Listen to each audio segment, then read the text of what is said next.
But today, very pleased to be here to launch World Science Festival Brisbane for its third year.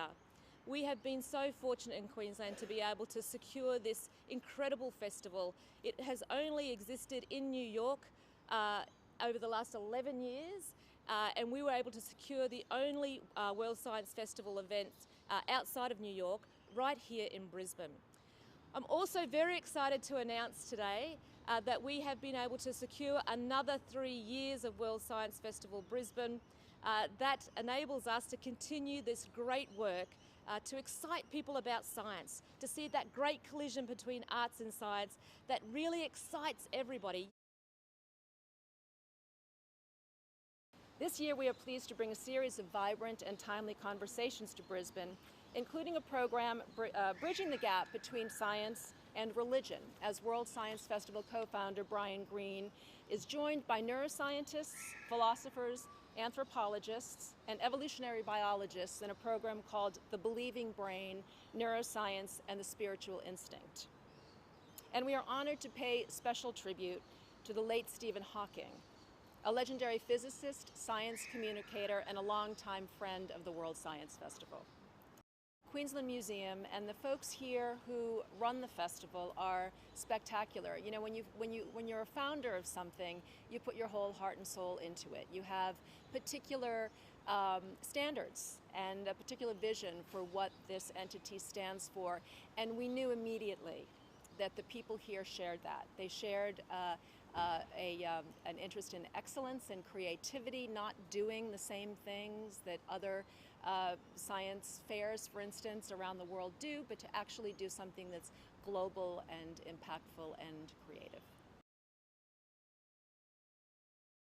I hope people come to the festival and then go away and say, wow, science really is a great opportunity to do a whole range of things in your life, and it's not just the boring lab with the lab coat and someone in there and studying and that type of thing. It's a fun way to have a career and have a job, and there's great opportunities for anyone that wants to take science up, and I think that's where the World Science Festival has really made its mark. It does things differently, allows people to see science differently.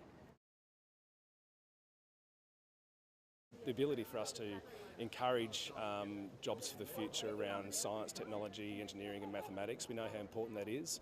So for us to be able to take part in a major event that can actually showcase those skill sets, and also the opportunity for our local talent to be put on stage as well. We know we're a medical research hub for the world, so it ticks a lot of boxes for us, but yeah, look, it puts Brisbane on the map. This one, without doubt, it's almost a no-brainer. It's not often that you do get the opportunity to have a science festival of this stature and this size. I mean, the only World Science Festival outside of New York, and it's got Brisbane attached to it. How can you say no? Hi, I'm Alda, and I'm really excited to be able to tell you that the World Science Festival is returning to Brisbane for the third year in a row, and there are some wonderful programs lined up. Discover the grandeur and the mysteries of the universe. Imagine close encounters with alien life. Experience the magical properties of the mathematical world. And test the limits of human physical achievement in the science of sports. Congratulations to the Queensland Museum and all the partners who contribute to the World Science Festival Brisbane. This is going to be a really exciting year. We can't launch this thing without a little bit of science ourselves, and you've spoken a little bit about making science accessible to the public, and that's what Street Science and World Science Festival. I know you love your Science Minister and diving in and getting a little bit involved. So I've got a flask, a little bit of nice warm water that I'm going to hand over to you for a moment, and I'm going to add another material. Now, the material I've brought along here is a little bit of dry ice. Now, normal ice, but it's not made of frozen water. It's made from frozen carbon dioxide. So if I was to drop a few little pieces down into your beautiful red World Science Festival coloured solution there, the dry ice is going to start to warm up. We're starting to create a little bit of carbonic acid in the bottom of that container. You can see those bubbles rising, and as they rise, they're actually freezing a little bit of that water, and we're getting a cloud to start to form coming off the top. Now, the dry ice that we're working with today, you notice that I'm wearing a glove.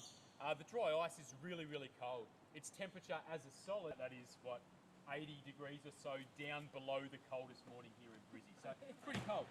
Now, that cloud, handful in just for a moment, just to ramp it up. washing detergent in there over the weekend as I've cleaned my my glassware. So starting to bubble up, and those bubbles are actually getting caught. You can see the little clouds in there getting, and it's holding onto that beautiful cloud and those little crystals of ice. There you go, it's going through blue and then off to sort of a, and it's going to change the pH as it produces carbonic acid. So if we have a look at that colour, I'm not sure how well you guys can see. There you go, it's going back to green and then through to yellow. And if we leave it in, it's getting darker and darker and darker. There you go, ladies and gentlemen. So as we can see, those clouds starting to form coming off. So as soon as it rises above that minus 76 degrees, which it's going to do in there, it's actually going to start turning straight into a gas. And that process for conditions isn't going to exist as a liquid. It's going straight to the touch. It's beautiful. And a little bit cold because it's obviously made of ice as well.